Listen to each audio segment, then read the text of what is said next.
Welcome to this explainer. Look, if you've ever stared at massive political gridlock and thought to yourself, how on earth does anything actually get done in this system? Well, you are definitely in the right place.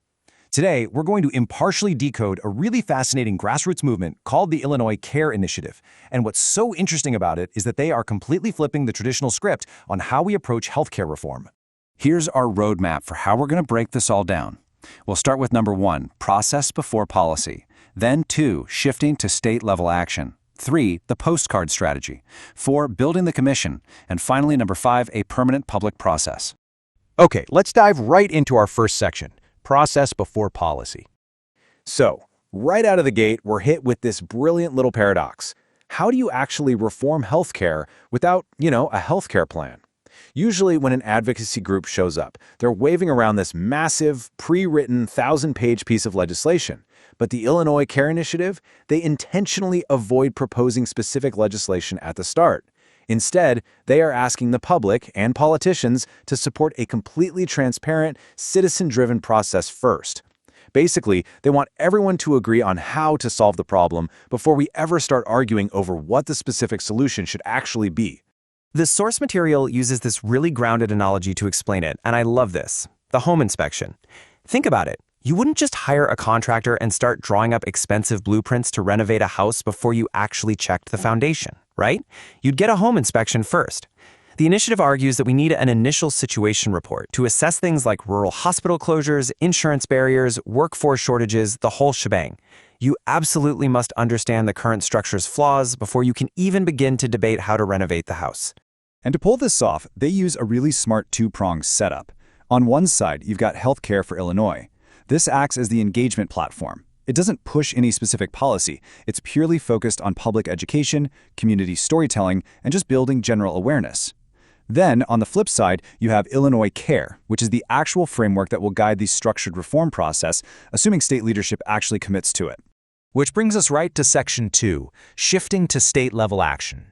This represents a massive strategic pivot for the organizers. For decades, the big battleground for healthcare has always been federal action. But, as our sources point out, passing something massive at the national level, like a Medicare for All, requires this historically rare, almost impossible political alignment. You need a supportive presidency, a House majority, a filibuster-proof Senate. The timing is incredibly uncertain, and gridlock is pretty much the norm. Meanwhile, patients are dealing with medical debt and delayed care right now. So they shifted their focus to the state level. Why? Because states can use existing authority and federal waivers to actually implement and test real-world systems immediately. It's actionable right now.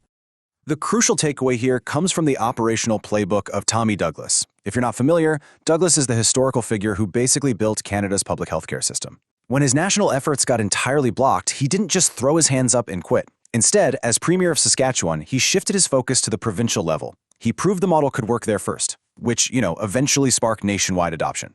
The Illinois CARE Initiative is following that exact same strategic logic. All right, moving on to Section 3, the postcard strategy. So let's get into the nuts and bolts of Phase 1. A great theory is useless without execution, right? How are they actually securing this commitment? Well, they are specifically targeting Governor JB Pritzker ahead of the 2026 election. You might be wondering, why then? Well, during a campaign cycle, public attention is absolutely peaking. The governor is out doing town halls, actively seeking public support, which means voters have direct, face-to-face access to leadership. It is literally the perfect window to force healthcare reform into the spotlight.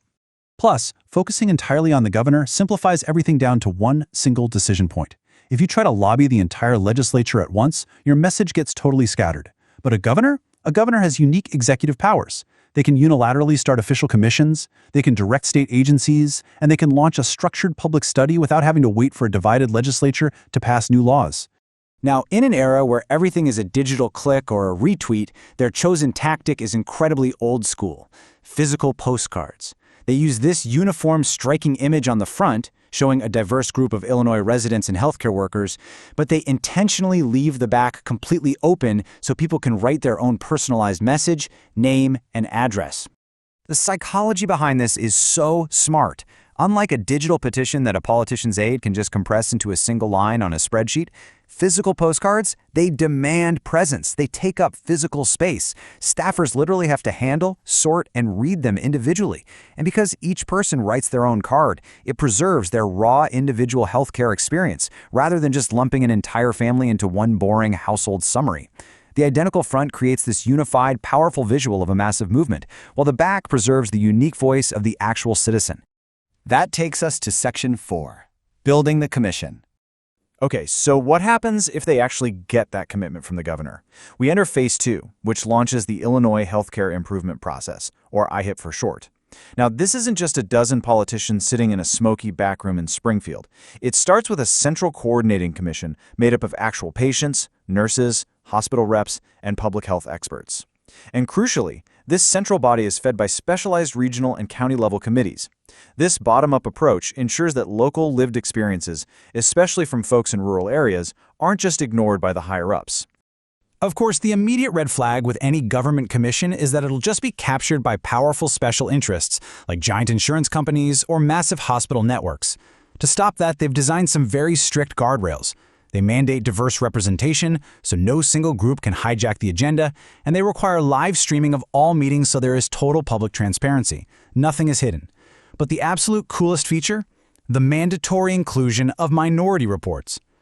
A minority report is exactly what it sounds like. Instead of forcing everyone to agree on some watered-down, unanimous compromise, the Commission actively allows members who disagree with a recommendation to publish their dissenting views. Why does this matter? Because preserving those opposing viewpoints builds immense public trust. It honestly acknowledges that complex healthcare problems often have multiple reasonable answers. Plus, it creates this incredible historical public record for future policymakers who might need to revisit those exact concerns down the road. And finally, Section 5, a permanent public process. So, the ultimate question, how does all this structured planning actually turn into tangible reform that helps real people? The traditional Washington model is to bundle every single idea into a massive all-or-nothing legislative omnibus package that takes literally years to pass, assuming it doesn't die in committee. The Illinois Care Initiative completely rejects that. Instead, reforms are enacted individually, piece by piece, as soon as they become ready. Some fixes can happen overnight via the governor's administrative rules. Others may require small, specific bills. And once they're enacted, there is continuous monitoring of real-world outcomes, like checking if costs went down or if access actually improved. And this really gets to the core of their entire philosophy.